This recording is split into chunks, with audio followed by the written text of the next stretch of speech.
Assalamualaikum. Sudah nonton video saya yang ini?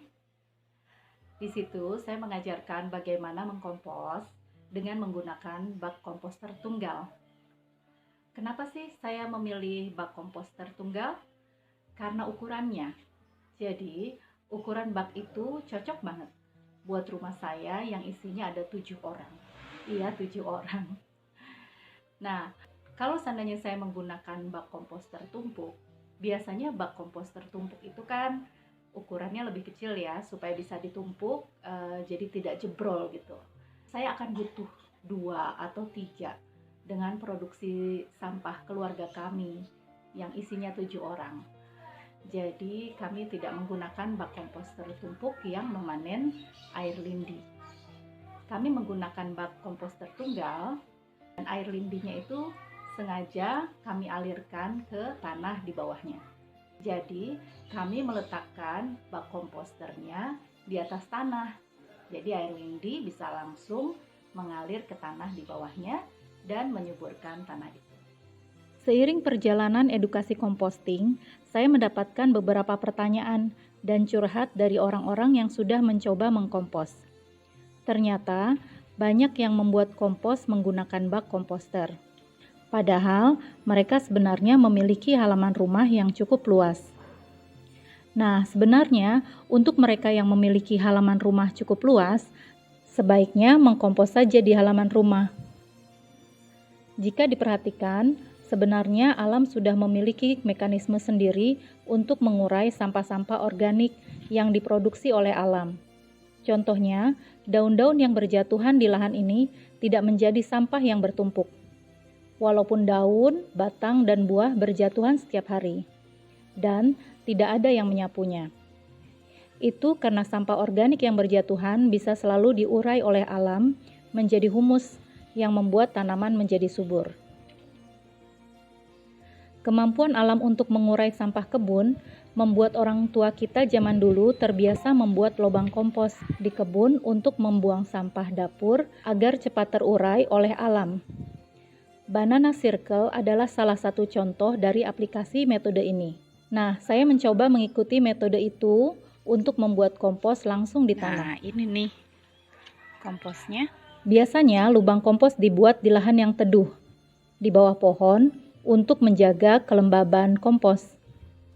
Berhubung saya tidak memiliki lahan penuh pepohonan, saya membuat lubang kompos di lahan yang ada di depan rumah. Hari pertama, saya menyiapkan lubang sedalam sekitar 20 cm, mengisi dengan sampah organik, lalu menyiramnya dengan air cucian beras. Di hari-hari berikutnya, saya selalu menambahkan sampah organik hampir setiap hari. Kadang-kadang saya menyiramnya dengan air keran, bila tumpukan sampah terlihat kering. Kadangkala saya juga menyiramnya dengan air cucian beras. Sesekali saya juga menyiramnya dengan ekoenzim yang telah diencerkan. Saya juga mengaduk kompos ini seperti halnya saya mengaduk kompos di bak komposter. Biasanya saya menggunakan garpu, tapi ternyata menggunakan garpu untuk kompos ini lebih sulit. Jadi sekarang saya menggunakan tangan yang dilapisi oleh sarung tangan. Hasilnya, meskipun selalu ditambah setiap hari, tumpukan sampah organik pada lubang kompos tidak bertambah sesuai volume harian. Jadi, setelah sampah organik ditumpuk hari ini, besoknya tumpukan kompos akan mengempis karena terurai. Awalnya lubang kompos ini hanya diisi sampah organik dari rumah saya saja. Tapi kemudian beberapa rumah di sekitar ikut juga menitipkan sampah dapurnya ke sini. Lalu kendala apa yang saya alami selama membuat lubang kompos? Kadang-kadang ada bau, terutama jika ada sampah dapur yang sudah beberapa hari di dapur baru ditumpuk ke sini. Tapi karena komposnya berada agak jauh dari rumah, jadi baunya tidak mengganggu aktivitas di rumah. Iya, saya pernah juga menemukan belatung atau maggot, tapi tidak sepanjang waktu. Kadang ada juga semut, tapi mereka baru terlihat kalau saya bongkar kompos seperti ini.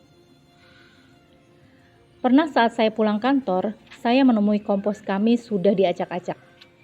Mungkin oleh ayam tetangga jauh. Karena selama ini kucing-kucing gang tidak ada yang mengaduk-ngaduk kompos. Pernah juga ada newbie yang mengirimkan sampah beserta plastiknya. Tapi setelah diingatkan, plastik tidak dibuang lagi ke sini. Sekarang, usia lubang kompos saya yang sebelah kiri sudah lebih dari 3 bulan. Saya akan membiarkan lubang kompos itu untuk terurai dengan sempurna sehingga menjadi humus yang siap digunakan untuk tanaman. Nah, kemudian saya pindah ke lubang yang sebelah kanan ini. Jadi sekarang saya dan tetangga-tetangga mengumpulkan sampah organik kami di lubang yang kanan ini. Oke, silakan mencoba ya.